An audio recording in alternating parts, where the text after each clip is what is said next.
Good evening, good people. Welcome to another 203K Tuesday. I'm your host, Aaron, the house person, and this is the place you come to find out everything you don't know about the 203K loan and learn how you can use that loan to help create, build, and sustain generational wealth. So, like always, I talk about your starting lineup, right? You gotta have those core people on your team in order to help you navigate the 203K process as successfully as possible.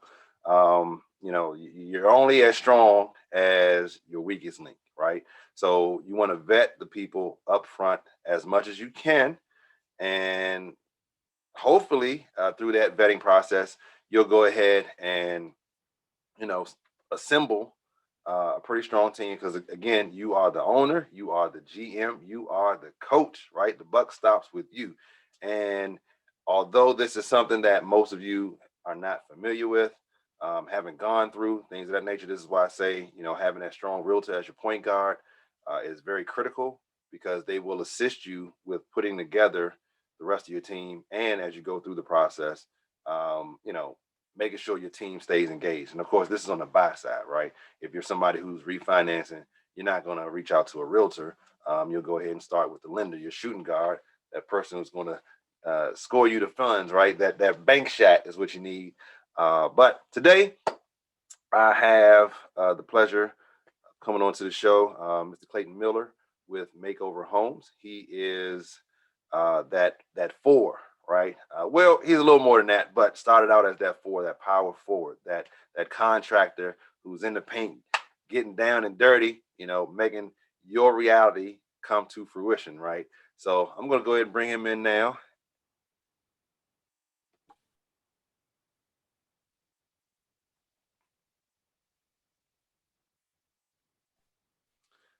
Clayton. We're here. Good morning. How we doing today? Fantastic. Good. So really appreciate you coming on to the show and, spending some time with us today. What I typically like to do is just kind of just jump right into the questions. And then, because, through that process, a lot of times what normally happens in the intro will be discussed or shared through the questioning process. And then from there, we'll just talk about real estate, your business, you, and just anything real estate related. That's cool? Perfect. Works for me. All right. Let me grab. So the first question is, do you know the 203K process from start to finish, and have you worked with this loan before? Yeah, I would say we know the process pretty well. We've worked with the loan from being the actual client standpoint, from the realtor standpoint, from the contractor standpoint, from the HUD consultant standpoint. And we've never actually been the lender. I don't have my, broker's license. But I've worked with enough different folks to have a pretty good idea of how that part works as well. So yeah, we're pretty familiar with it. Okay. So sticking with the contracting side, are you licensed, bonded, and insured in the state and area that you're working in? Yes. So in Indianapolis, you have to have a license. But that's actually the only county. Marion County in Indiana is the only one you have to have a license in. So my partner and I are both licensed, bonded, insured in Marion County. But that also gives us access to run all over Indiana, down in Bartholomew County in the Columbus area where I live and work the most. It's not required, but certainly one of those things that when you're out looking for a contractor to run a 203K for you, you want to look for and you want to have. So not required outside of Marion County. Yes. Yeah. It's kind of an interesting one. Every state's different. Every county's different. Some counties require it. Some lenders don't need it. The majority of lenders that we work with basically just suggest that whatever that county's rules are, you follow those rules. So if you don't need a license, you don't need a license. But most people require the insured portion. That's pretty standard. Gotcha. Okay. Do you have any additional credentials, certifications, or belong to any type of professional organizations, anything like that? I'm also a realtor.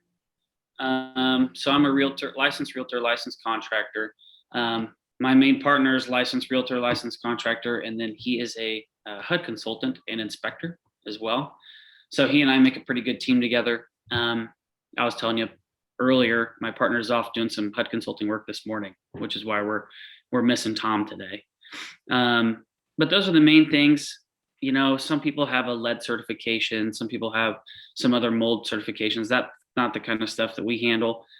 We can sub out those pieces, so we just hold on to the big pieces.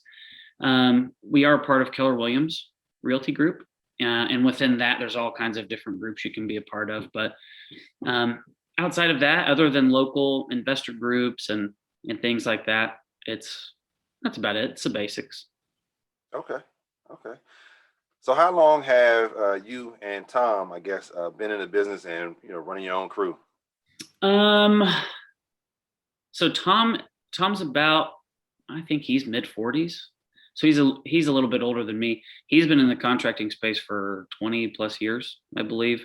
Been in the HUD consulting space for 10 to 15 years. So he's been doing it quite a while. Myself, I started working as an investor. Just wanted to buy some properties. I was into the bigger pockets. I read Rich Dad, Poor Dad. So I got into the investing space when I had a roommate move in who is a carpenter. And that would have been, right after college, 6-7 years ago, is when I started, physically doing it myself. And then it took us 3-4 years. We did a bunch of flips. We did the burr strategy. We own a couple rentals now. Then we built a couple duplexes from the ground up. That was a pretty serious undertaking. And we did it part-time and on the weekends. So evenings and weekends, building 2 duplexes from the ground up was a pretty serious undertaking for a couple guys. And we did the majority of the work. We subbed out drywall, siding, and a roof. And I think that was about it. So it was a lot. So that taught me a ton. It took us like 1.5 years to do it because we did it part-time, but I learned so much. And this would have been 3 or 4 years ago, probably. And around that time, I ran into Tom. Actually, I was working in advertising full-time. And then I ran into Tom because I saw his program, this Makeover Mortgage. And I saw his program and I thought, hey, that's pretty cool. Like, I want to help him advertise for that. So I pitched him 1 year. He wasn't into it. I pitched him the next year. He wasn't into it. He's a tough guy to sell. And finally, it was like, I think the 3rd or 4th year I was going back, and he goes, hey, what are you doing? You seem to be interested in this process. You run marketing. I need a marketing guy. I also need a guy who has your background. It was kind of hard to find for him to find a partner who was an entrepreneur, a self-starter, a realtor, knows the contracting space. Like, it was a very specific puzzle piece, so to speak, that he was looking for. And he actually posted it online. He posted, hey, I'm looking for this person to do, to run marketing, maybe run a crew, help me build this thing. And I saw it and I go, that's a really cool looking position. So I shared it. I go, somebody's going to want to do this. It didn't even pop into my head. That's my spot, So I shared it, and a couple people, reached out asking for Tom's info and blah, blah, blah. And finally it dawned on me. I woke up one morning and I said, that's my spot. So I called Tom and was like, man, sign me up. Let's go. So we partnered up. This would have been 3-ish years, I think, 3-ish years ago. It took me about a year to kind of transfer from full-time day job in an office to full-time working with Tom and building this thing. And then 2 years ago, we rebranded, came up with the Makeover Homes, and all the different pieces to that puzzle. And we've been clicking ever since. So to make a long question a short answer, he's been in the game 25 or so years, and I've been in the game like 6 or 7, I think, now that I think about it. So between the two of us, we've got a pretty good amount of time and blood, sweat, and tears pushed into it for sure. Okay. Cool.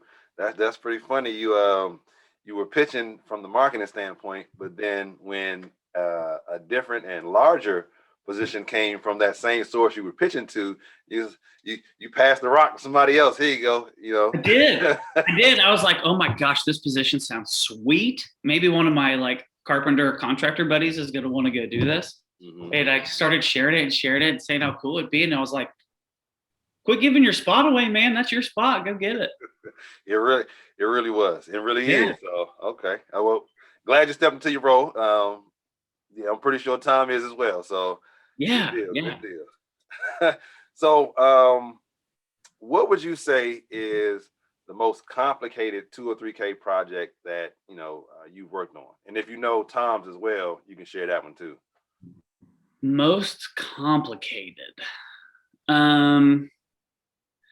Well, being complicated kind of goes against what we do. Our job is to make them not complicated. Yeah, our job is to make them not complicated. Right.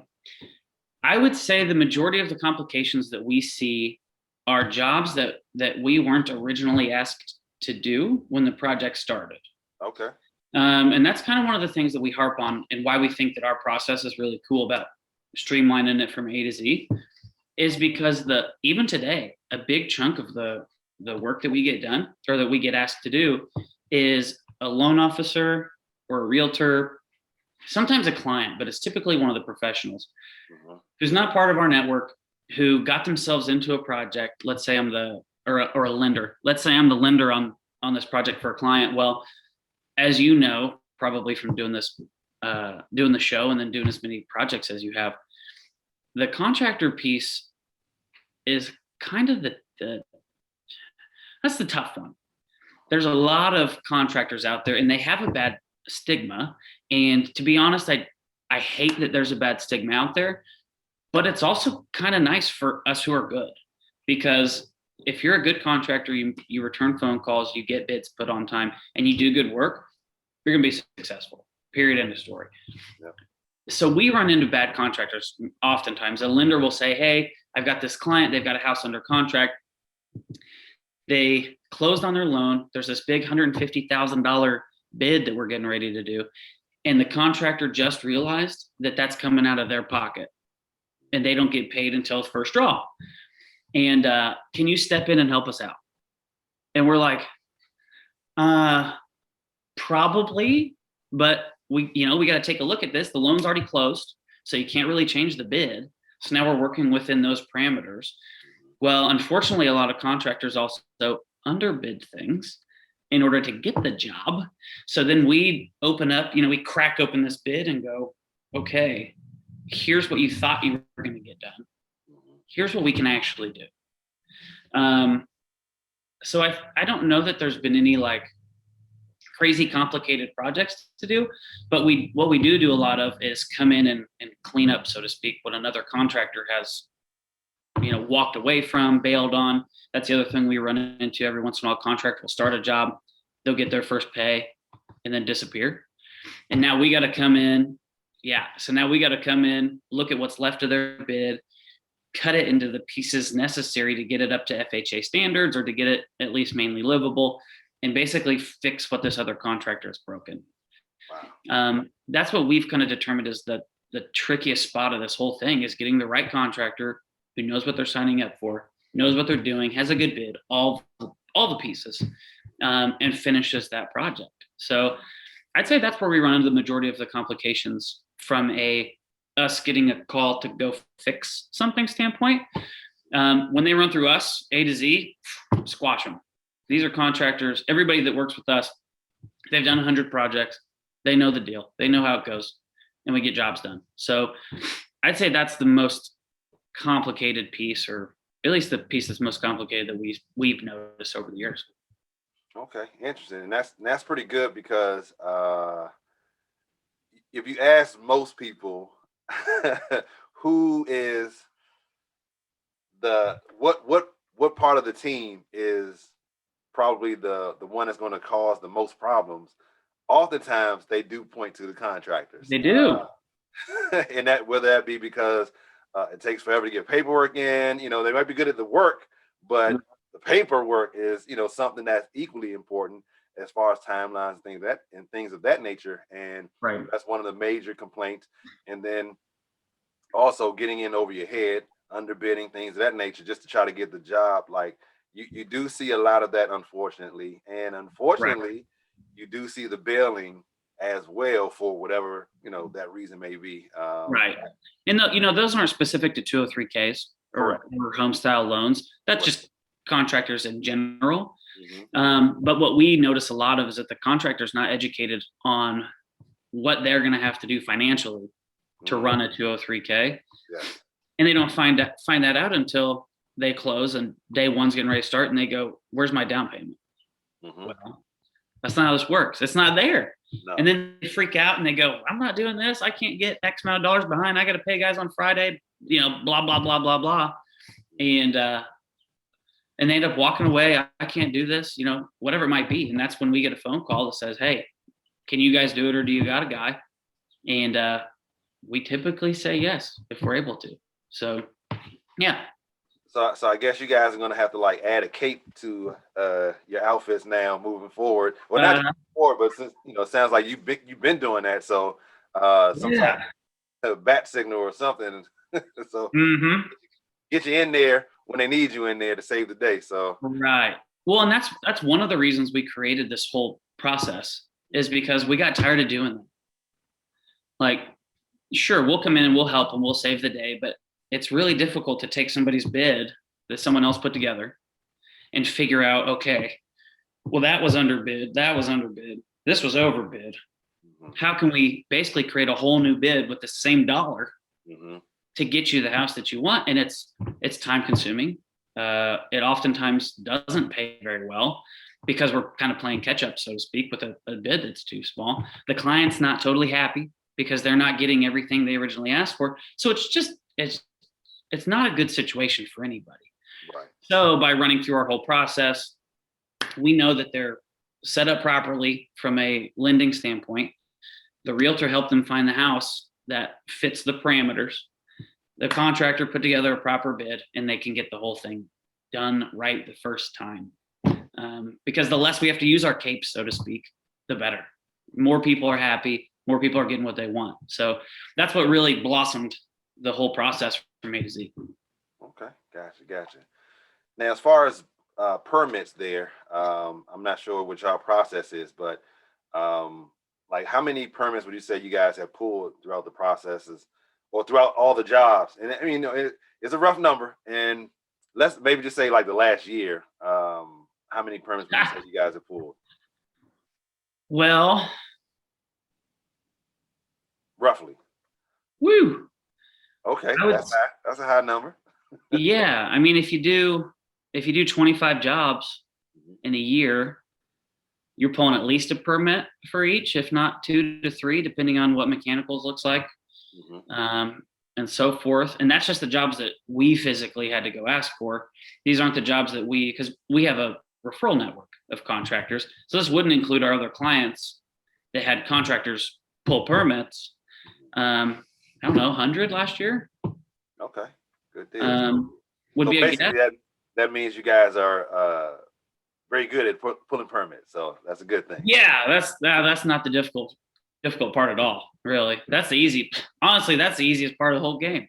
Hey, what do you need done? Go in there and ask for it, and put a couple $100 on the table and walk out. Gotcha.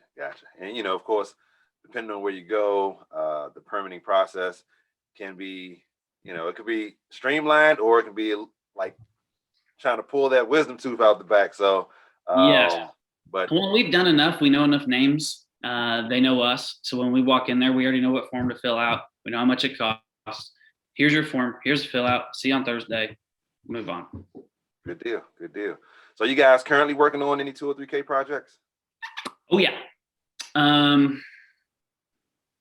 Now I know we're kind of looking at this from a contractor standpoint. I think we've got still left in the hopper 3 or 4 jobs that we have currently running that we are the contractor on. From how many clients do we have currently in the process, whether we be the contractor, the HUD consultant, or the realtor, we're probably north of 40. So, and that includes people who are currently shopping for the home, people who are currently in renovation for the home, getting HUD draw requests and in progress. So that's from A to Z, people who are currently going through the process trying to get it done. But in contracting in HUD space, yeah, we're probably in the 30 plus range. Okay. Now, sticking to the contractor space, Yeah. would you guys be financially capable of taking on any more 2 or 3K loans right now? We're financially capable, yes, but we are not personally, as in Clayton, Miller, and Tom Mahalik. We are not personally going to be taking on any more jobs ourselves. Mm-hmm. What we've figured out is that people need help from a concierge standpoint or from a mentor standpoint on how to get all the way through this project. So rather than actually doing and just focusing on the contractor piece, we are now going to be referring that piece out.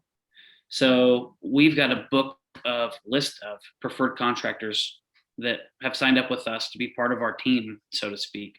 So when we have a client that's ready for a contractor, we figure out what it is they want, where they're located, what the price point looks like, what they want done, because not everybody can put on a new roof. Not everybody can do custom cabinets. So it depends on what they want done. And then we're able to get them the contractor that's going to fit that bill. So financially speaking, we could, but we don't plan to. But financially speaking, all of the contractors that we recommend to folks and refer to folks are all more than financially capable of taking on projects, multiple projects at a time. A lot of our contractors run anywhere between, we've got some that run 2 to 3, we've got others that run 6 to 10. It kind of depends on which one you're talking to, how big their team is, all the above. But at any time, we'll have somebody who can take on a job. Okay, good deal. So as far as the jobs that you guys have done, and I know, you guys aren't in that space or trying to operate in that space anymore, but if someone was to say, hey, can I take a look at previous jobs? Is there like a source for them to go check out previous pictures or? Yeah, we're working on developing that a little bit better. But our Instagram page, okay, Makeover-Homes, is a great space. That Instagram feed is also on the bottom of our website. So if you go to makeover-homes.com, you scroll to the bottom, there's an Instagram feed that's constantly updating you with new projects going on, new projects that have ended, closed, short videos, just talking about the process or talking about houses for sale, whatever it might be. So I'd say the best place is makeoverhomes.com. Scroll to the bottom and you'll see our Instagram feed that you can click through and scroll through and kind of see what we've been doing over the last couple of years, really. Okay.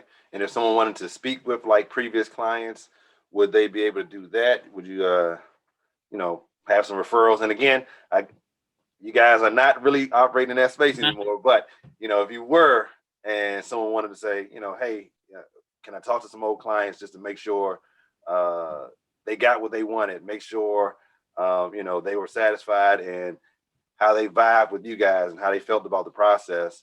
Would you be able to provide that for them? For sure. We've got clients that could do that. We also have realtors that could do that, lenders that could do that. Because not just from the client standpoint, but you want to know that the lender can get along with your contractor, the realtor can get along with your contractor, because if there's anything in the HUD consultant is very important. So you want to make sure all those folks can get along with your contractor, because if they don't, the process is going to be slow. People aren't going to get the stuff they need on time and all of the above. So we would have clients. We also have the other professionals that are pieces of the puzzle that would certainly say we can get the job done. Okay. All right. Well, that wraps up the 10. But so you said you started out in the marketing space. Yes. You were pitching to Tom a couple of years, and pretty much he was getting it out of here like Matumbo. Yep, that's exactly what he's doing. And then he finally realized he needed some help, put it out there in the atmosphere, and then instead of initially receiving it, you were throwing it out to other people. Yep. To see if they were interested, and then realize, hey, that spot's for me. Like it came to me because it's for me, and then Right. went ahead and stepped into that role. So since then, and I know you said Tom kind of already had Makeover Mortgage, if Yep. I'm not mistaken, had that already established, and then you came in, you guys rebranded to Makeover Homes, Yep. Makeover Dash Homes, and so from there, can you? Because we kind of talked about it a little bit, but can you really just let folks know what exactly they can find when they come to makeover-homes.com? For sure. Yeah, so Tom had already kind of laid out what he wanted. Tom is a very giant idea person. He sees the golden egg at the end. Right. And I'm kind of the piece, and this is how partnerships often go. I'm the piece that looks at what is the next step. What is the very next thing that needs done to get this thing moving? So Tom had this grandiose idea, has this grandiose idea that we're getting through.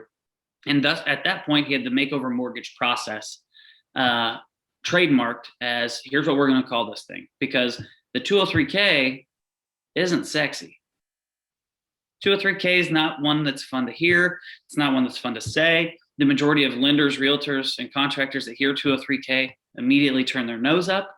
So the Makeover Mortgage process really uses a 203K or a home style or some form of renovation loan.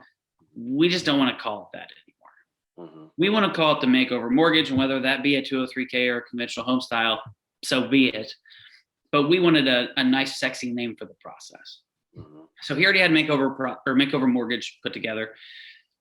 But what we didn't have was a name for a realty team. It was 360 Realty at the time, is what Tom had already started.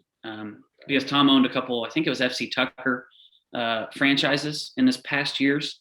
He's done all kinds of stuff. And then he had his own called 360 Realty. And then we had a contracting company called Economical Contractors. And then the HUD consultant space was just Tom Mahalik HUD Consulting. So it didn't really have a nice mesh to it. So yeah, me with my marketing background, I worked in digital advertising for 6 or 7 years, I think it was. I came in and I saw, okay, how can we really mold this bad boy together? How can we make this thing feel a lot nicer? So the Makeover Mortgage was easy. That's the lending arm of the process, so to speak. Well, we're already using the word makeover. So is Makeover Realty an option? Popped online, you got to check your GoDaddies, you got to check your LLC opportunities, you got to look at everything. Right. Makeover Realty is an opportunity. Okay, Makeover Realty is going to be where we put the realty staff, the realty team, and we help people find the homes. The Makeover Mortgage side is obviously where we help people get pre-qualified for the house they're going to go buy. And then on the Makeover Renovations side is where the contractors are. So that was a tricky one. We looked at Makeover Contracting and Makeover Contractors and Makeover Flips and all the above to try to figure out what that was going to be. Makeover Renovations, again, was one of those. GoDaddy had it available. The LLC in Indiana had it available. We didn't really know of any others, so we grabbed that one. And then the fourth wing is Makeover Consulting and Inspections. So that holds the HUD consulting piece, the inspection piece, and gets that piece done. So it's renovations, mortgage, realty, consulting, inspections. And then I'm a one-man show from a marketing standpoint at the moment. We hope to grow, and there'll be somebody that can run each wing. But we needed a mothership from a marketing standpoint because I just don't have the bandwidth. Any one person, not just me, any one person doesn't have the bandwidth to run 4 websites, 4 Facebooks, 4 Instagrams, 4 LinkedIn's, all of the above. It's just too much. Right. Ultimately, we'd love to get to that point. But at the moment, I was like, we need a mothership that captures and holds this whole thing. And that's where Makeover Homes came from. So Makeover Homes is the main parent brand to the other wings. And we rebranded like a year and a half ago, I think it probably was. And it's been awesome ever since. It's really given us a way to work with each hat on, so to speak, all coming from the same place. And then to kind of dive into your next or the other part of your question, which was, what do you find on our website? On our website, we want you to be able to get whichever piece to this puzzle you need. Ultimately, we'd like you to start at the beginning. We want you to come in, work with one of our preferred lenders to get pre-qualified. Once you get pre-qualified, we're going to send you to, or become one of your, send you to one of our preferred realtors, or we'll become the realtor ourselves. I work down in Columbus. Tom works up in Indianapolis. So if it's something that we feel comfortable, hey, we can really help out this client by finding them their home, have the time, all the above, we'll operate. If it's something that's far away, we don't know the area quite as well, whatever it might be, then we can refer you to one of either the realtors on our team or a Makeover preferred realtor. This is somebody who's gone through our course, knows what to do, knows how to shop, all the above. So we'd like you to come get pre-qualified, work with us or one of our lenders, and then we're going to send you the contractor that's going to fit your job. So, and if need be, if you're doing a FHA, we're going to be your HUD consultant as well. So you can come to our website, press a button, tell us which pieces to the puzzle you need, press go, and then somebody's going to give you a shout, let you know how we can do that. Like I said, we'd love to start and run the process all the way through. That's the easiest. But if you've already got a lender, you've already got a realtor, just need a contractor, we'll help with that piece. You've already got a lender, already have a contractor, but need a realtor, we'll help with that piece. So whichever piece of the puzzle is needed at that time, we're here to take care of it for you. Okay, so one-stop shop. I like it. One-stop shop. I like it. So, okay, you said Tom pretty much deals with the macro and you handle the micro, and that just, completes the team. That's why we work. That's a good deal. That's a good deal. Man, okay. Yeah, no, that's good stuff. That makes it really, again, streamlined. So it's very important, like I tell folks, about having that strong team. And if you have multiple pieces together in the same location or affiliates all under the same, roof, and they've all gone through certain trainings and just really understand the process, that puts people in a position where they're better off as they start to go through that process themselves, and more than likely will enjoy it and find it, extremely successful. So that's great. But then at the same time, if they just need a one-off here, one-off there, hey, I got you covered. Right. So, right. Well, and a big part of what we do is the education piece, which is kind of what you're doing. And there's a couple other groups that we're aware of that are just trying to educate people on the process. It's one of those things that the majority of people don't know is an option. Right. The overwhelming majority of folks that I say, hey, have you ever thought about doing a 203K and rolling your renovation into the mortgage when you buy this thing? And I get deer in the headlights looks like, oh my gosh, that's an option. Right. I mean, it's not just from clients. It's from realtors don't know it's an option. Contractors don't know it's an option. Even some lenders, because not all lenders, will do a 203K or we'll do a renovation loan.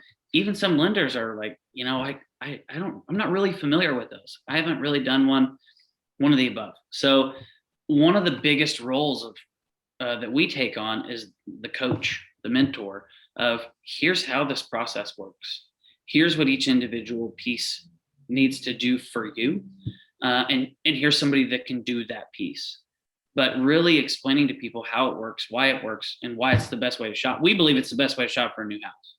We don't know why you would want to shop any other way. Do you want to have one option or two? It's that easy. I love it, and I completely agree. It is the best way to shop. Yeah. If you walk into a house and it just needs some new carpet, but you don't have another, $5, $6, $7 grand to pull out of your pocket to put down on that thing, toss it into the mortgage, get your new carpet, maybe some trim done before you move in, and get rid of a bunch of those hassles that the majority of people move into their house and have to do. Yep. Because I think you could probably send out a poll, and we should probably do this and say, hey, how many of you folks have purchased a new home and just moved in? Outside of new construction, of course. How many purchased a home and just moved in? You didn't paint, you didn't change the carpet, you didn't change any of the other floors, you didn't do new countertops, something happened, you changed something, new roof. a lot of people don't know you can just roll a new roof into your mortgage rather than taking the risk and saying, hey, take $20,000 off the purchase price, because that doesn't hit somebody's, cash bottom line. It's just coming off their mortgage, but that didn't put that 20 grand in their pocket Right. to fix that roof in 2 years when it starts to leak. So with this process, it's, hey, yeah, we'll take 20 grand less on the purchase price, but we're going to roll that 20 right into our mortgage and put that new roof on before we move in. So a lot of people that have heard of it and do use it look at it more, the HGTV style, chip and Joanna Gaines, go in, rip walls out, tear it down to the floor, and like really overhaul a house, which we can do. You can certainly do that. And it's a lot of fun and it's exciting. But there's a lot more, or there's another way more practical purpose, which is my roof is toast, the water heater's too old, and the garage doors don't work.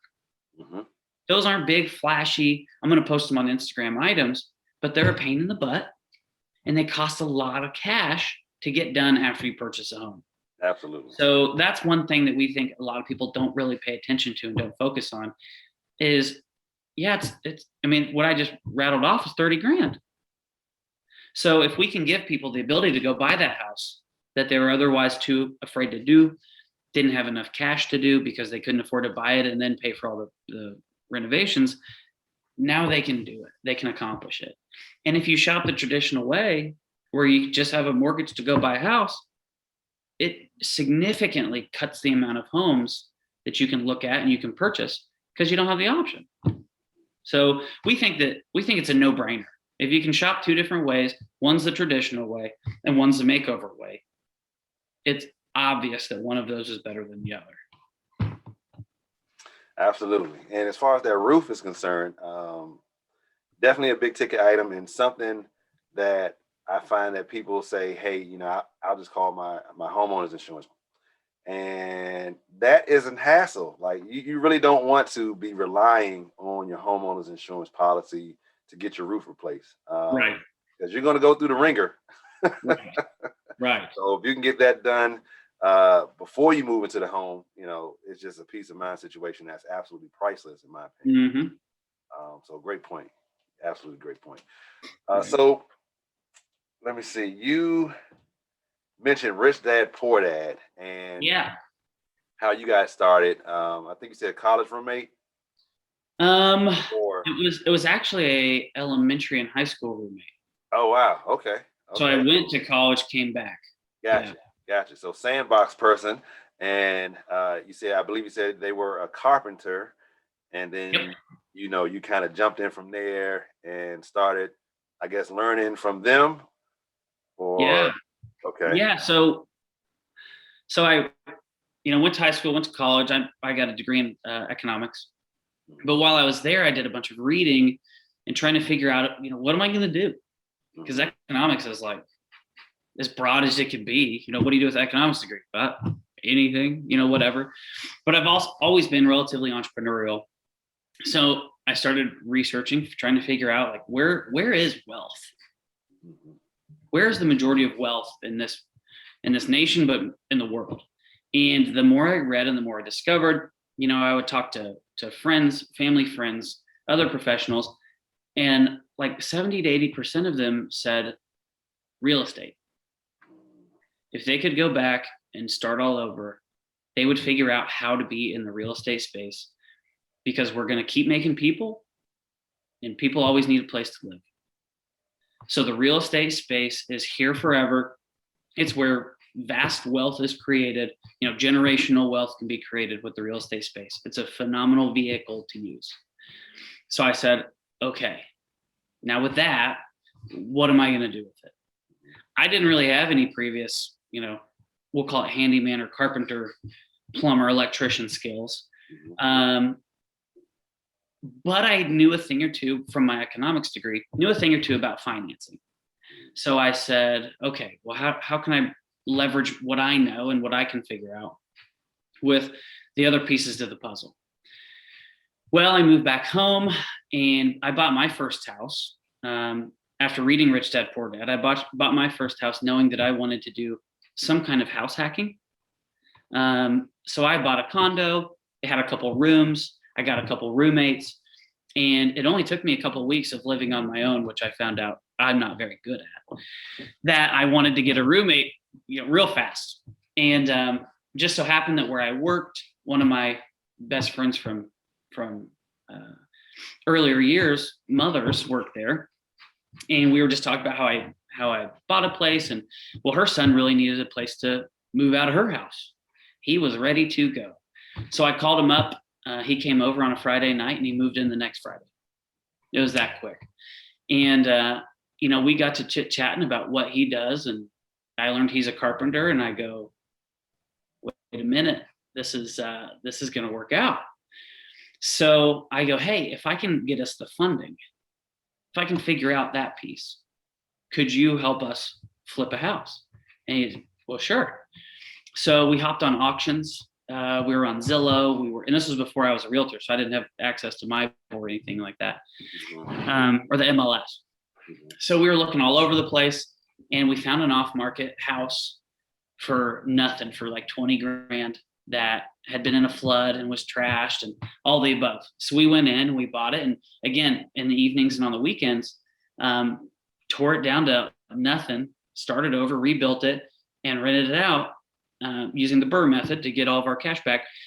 And that became the start of it all. I went, okay, we can do this.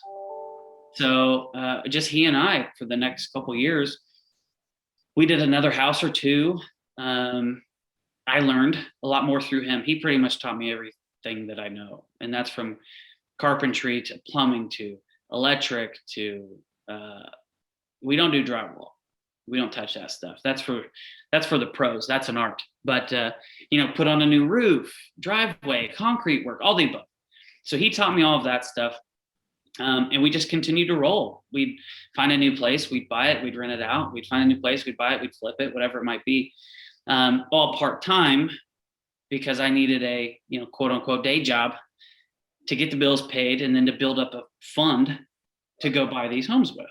So, and I think that's how a lot of hustlers will call it, get started, is it just takes a lot. So, we did that 4 or 5 years. And then we found a piece of property, decided to build from the ground up, because what we determined was rentals can be a hassle if they're old. If you've got an old water heater, if you've got old appliances, if you've got an old, whatever it might be, if it's old, you're going to get a phone call about something. So if you go in and you just scrape it all clean and start over, the phone calls went down fast. And I really liked that. And he really liked that. It got rid of the biggest hurdle outside of tenants, but the biggest hurdle that you get with landlording. So we decided, okay, let's build these duplexes from the ground up and see what happens. I probably won't do that again. That was a huge strain on me mentally, physically, energy, relationships. I mean, we spent all evening and then all day on the weekends there. I mean, we didn't do anything else for about 1.5 years. Wow. So it was a lot. Am I glad that I did it? Absolutely. Would I recommend to other people do it that way? I don't know. I don't know that I would. It took a lot to get done. But I learned a ton. I mean, you can't go to school any faster than that. It was like drinking out of a fire hydrant. I mean, we learned how to do everything. And because we built two duplexes, we learned how to do everything 4 times. Right. So it's immediate, learn how to do it once, mess it up once, now you got it, So it was good practice, good teaching. And after we got that project done, I think we did another house or two. And that's about the time I started running into Tom and said, okay, I've got the wherewithal from the marketing standpoint. I think we can get it done from a contracting standpoint. If I need to go get some jobs done, let's make the jump. And I think it was 2 or 3 years ago. I lose track of time. It goes pretty quick when you work a lot. I think it was 2 or 3 years ago or so, made the jump and started working with Tom full time, partnered up, and we've definitely altered our model since then. Getting away from the physical hammer swinging, is what we call it, and getting into the more concierge position where we're training people, training professionals, teaching clients how to do this whole thing. So it was really nice. And in any job, you got to start at the bottom, and you got to figure out what it really takes to get that stuff done before you go tell somebody else to do it. So it was really good to start at the bottom with a pouch on my hip, carrying floor up X amount of flights of stairs. So when I go and ask a contractor to do something, or they give me a price for something or whatever it might be, I know exactly what it takes to get that job done, what they have to go through, what someone on their team has to go through to get it done. So it really gives us a good starting point to say, yeah, we can, not only do we know how to get it done, we know a guy that can get it done, or we can do it ourselves. One of the two. So yeah, that's how it all went down. And it's been the last 5-6 years have been like, bam, gone. It's gone really, really fast, but learned a lot, and it's been exciting. That's for sure. There's never a dull moment. That's a good deal. So economics in college, and from polling different people, the main response was real estate. Yep. And is that when you decided, okay, let me take a look at Rich Dad Poor Dad, or was it kind of somewhere in between there? Well, I'm sure you've heard of Bigger Pockets Forum. Yes. So I started researching and trying to figure out where in the real estate world to jump in, so to speak, because there's 100 different places. Go be the realtor, go be a wholesaler, go be a contractor. There's a number of different places to start out. So I started doing some research, and Bigger Pockets kept popping up over and over and over and over again as where my answers were coming from. So then I hopped in the forum, started reading a little bit more, and I don't remember when they started their podcast, but I think I was in their forums before the podcast had actually started. I'd have to look and see. But I remember seeing, what books to read, because I think they had a book list at that time, this many years ago, recommended real estate books. And one that everybody kept suggesting was Rich Dad Poor Dad. There were another couple, Millionaire Next Door, I think was one, Real Estate Investing, something. I mean, there were a couple that really popped up at the top. And I go, okay, let's start with the one that everybody keeps suggesting that we read. And I read Rich Dad Poor Dad and was like complete mind shift. It really opened me up to, okay, this real estate thing can do it. Let's see what happens. At the time, I was also reading books like, what was it? Think and Grow Fast, or Think Slow and Grow Fast, or something like that. And then, the 4-Hour Work Week, and, books along those lines of like, okay, how do we become as efficient as possible? Yada, yada, yada. All of those gave me good tips and tricks, but Rich Dad Poor Dad was like, that's how you do it. This is what we need to do. So I read that book, and it made me start leaning in that direction of, okay, how do we make our money work for us? How do we own some property? How do we own some real estate, some assets that are going to make money for us as we sleep? I mean, I think that's kind of the general idea of the Rich Dad Poor book, is spend your money on things that are going to make you money, if you want to really boil it down to a sentence. And I knew it was going to be in the real estate space. And then as the Bigger Pockets podcast came out, they started, one of their questions that they ask everyone on the podcast is I think it's list your number one real estate book. And for the first 100 podcasts, I think 90 of the podcasts, the people said Rich Dad Poor Dad. So it's been a super influential book in the real estate space, and entrepreneurs coming up, at least over the last 5 or 6 years. I don't know, you probably look it up. I don't know how many of their now, I think they have 500 podcasts now. They ask that question every time. And I'll bet you over half of those people say Rich Dad Poor Dad is one of the best real estate books that got them, meandering down the path of buying property and holding property. Yeah, I think Robert did a great job of showing the two different mindsets, and by being able to compare and contrast right there in one space, that the like you said, that light bulb went off, the gear started turning. You're like, wait a minute, okay. That So sounds good. and it's not like his poor dad, his actual biological father was actually poor, but Right. it was more so of a mindset. He made good money, but what he did with that money, how he thought about money, things of that nature, is, in my opinion, what really just like blew my mind away. I'm like, okay, so okay, all right. And then one of the other things he mentioned was how Monopoly, was like a good situation. It's amazing how much you can learn from Monopoly when you don't even realize that you're learning. Mm-hmm. And I tell folks, like, really look back at what that game is teaching you. You're buying raw land, and then with that raw land, you're now developing the raw land by putting that house on there, and then Mm-hmm. you're putting multiple properties on there, and then you knock those down for higher and better use and put that red hotel on there. So, Right.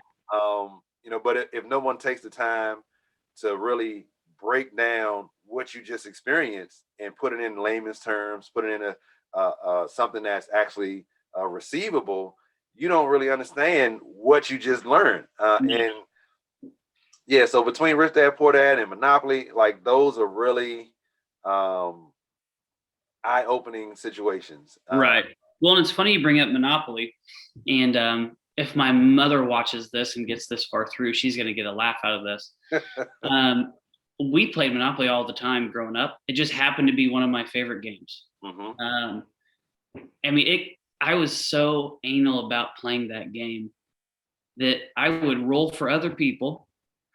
I would help them move their tokens around, draw their cards, tell them how much money who owed who, because I was just like, I was fixated into that game for whatever reason. Don't know why.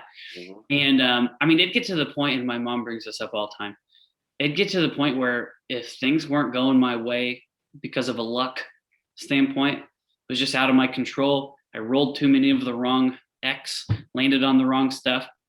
I would lose my mind and like stomp away from the board in tears Oh, because wow. I could not handle that. It was out of my control, wasn't working out for me at the time. I know it should work.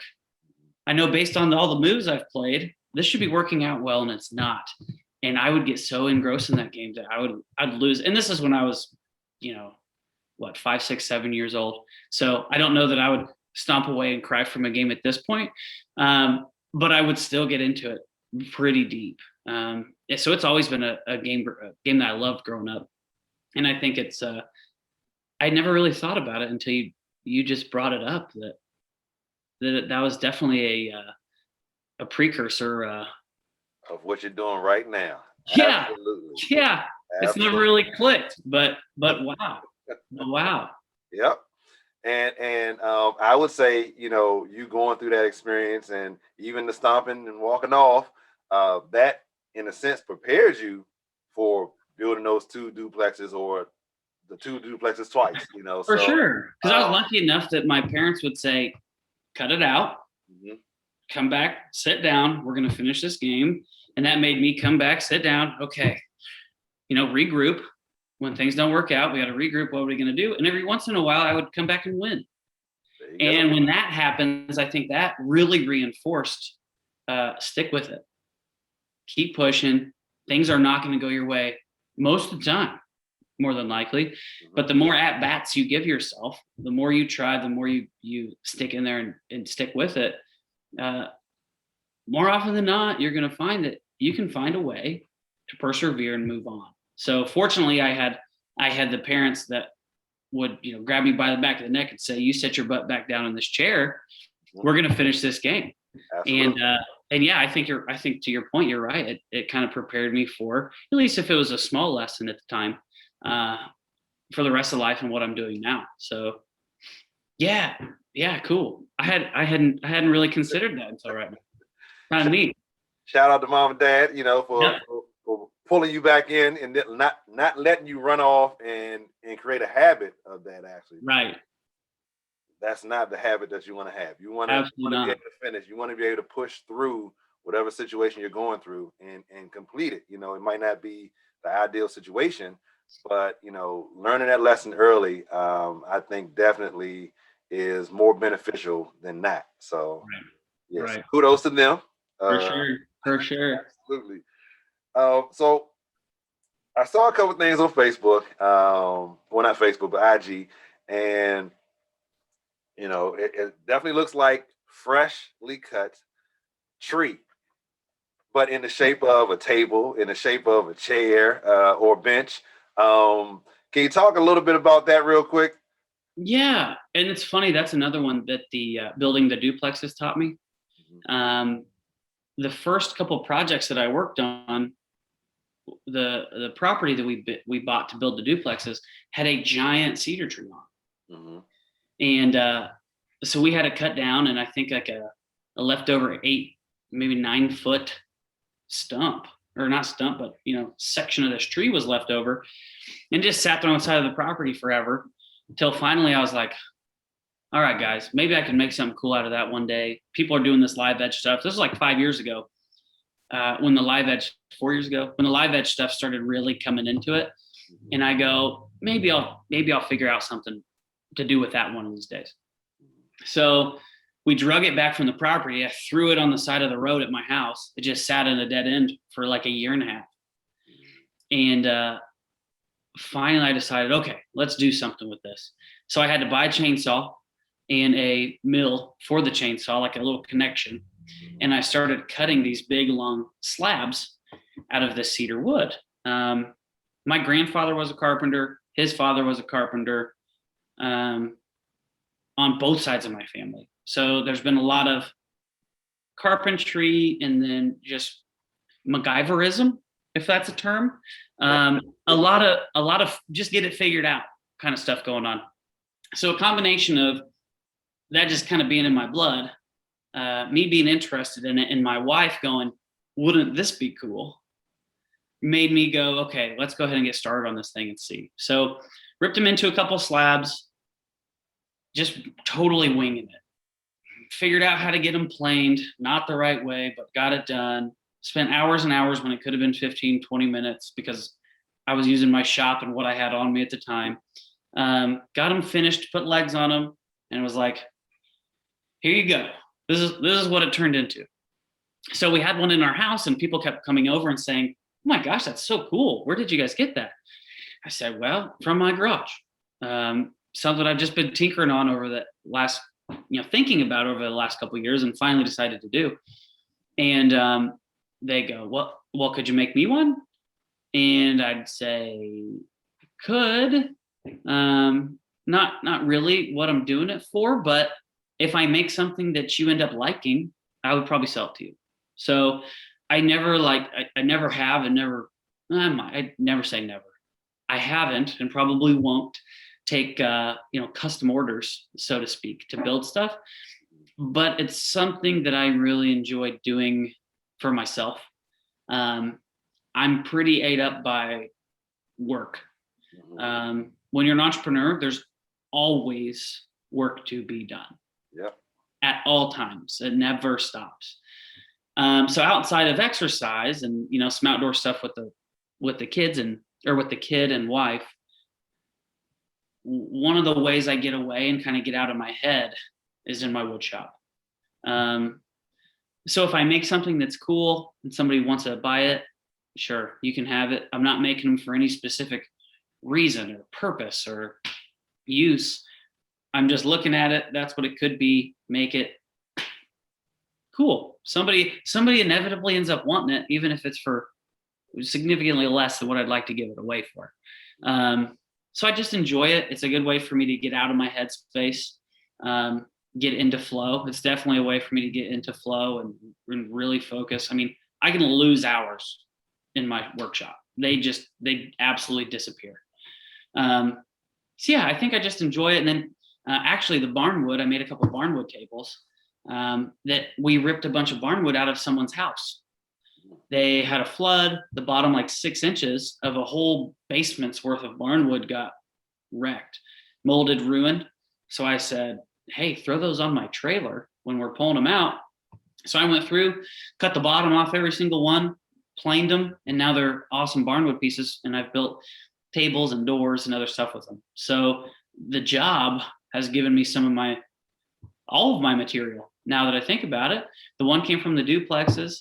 The other one comes from barnwood, came from this job. And then I think I've milled a little bit out in the woods to pull some stuff out. But for the most part, most of what I've gotten has been recycled off job sites and allowed me to just kind of play, so to speak. That's my form of relaxing. Cool. I like it. Yeah. Definitely great pieces that I've seen. Well, thank you. For those who you don't plan on creating them, per order, but if you make some and someone's interested, I think those are some definitely great pieces. Well, thank you. Appreciate it. So Clayton, for folks who are looking for you and Tom and looking to, get that one-stop shop concierge, roll out the red carpet treatment, where can they go to find you? Best place can be Makeover Homes, www.makeover-homes.com. From there, you're going to find a text that's actually my direct number, a phone call that's Tom's direct number. You're going to find our Instagram page on the bottom. We've got Instagram and Facebook that you can look up. We've also got YouTube page where we have a lot of our educational stuff, teaching clients how to shop properly, teaching contractors how to put their bid in the proper format for lenders. I mean, like I told you, one of our big things, education. So on YouTube, you can find all kinds of videos that we've put together, old projects, walkthroughs of homes. But you can pretty much get to anywhere from our website. Okay. And information for the most part, especially as far as the 203K space, pretty much translates or transfers regardless of what area you're in. But as far as you guys' main coverage, where would that be at the moment? Our main coverage is going to be Central Indiana and the surrounding, 4 states. We have the ability to go into all of the states from a HUD standpoint because you actually have to be certified per state as opposed to nationally. There's no option for that. And you're only allowed 5 states per HUD consultant. So we can physically go into Indiana and the surrounding 4 states. But like I told you before, we're kind of in beta on sourcing this out to other states. We currently have a client in New York. We currently have a client in Texas because our databases span further than just the Midwest and surrounding states. We have databases of national HUD consultants, national contractors, and then national realtors. So it may take a little bit more time.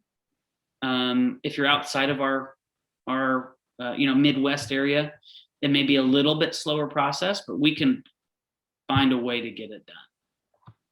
Good deal. Well, I definitely appreciate you coming on to the platform and sharing all the great things that you guys are doing as far as making the process from A to Z, an enjoyable one, a stress-less one. Yeah. And, jumping in and wearing that cape to save folks who are going through the process and hit some road bumps due to certain individuals who may not be as experienced or knowledgeable or just the quality isn't there, right, with those particular people. So definitely for those folks who you've helped, I'm sure they've told you thank you, but I thank you guys as well because we need more people out here who are doing what you guys are doing. So again, thanks for being on the show. Greatly appreciate it. Yeah, thanks for having me. Not a problem. And we will be in contact. So you guys, that's all I got for you today. Thank you for watching and see you the next 203K Tuesday. Awesome. Thanks, sir. Not a problem. Bye.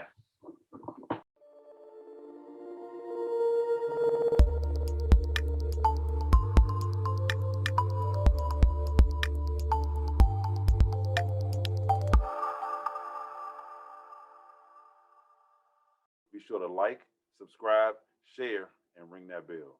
Thanks for watching.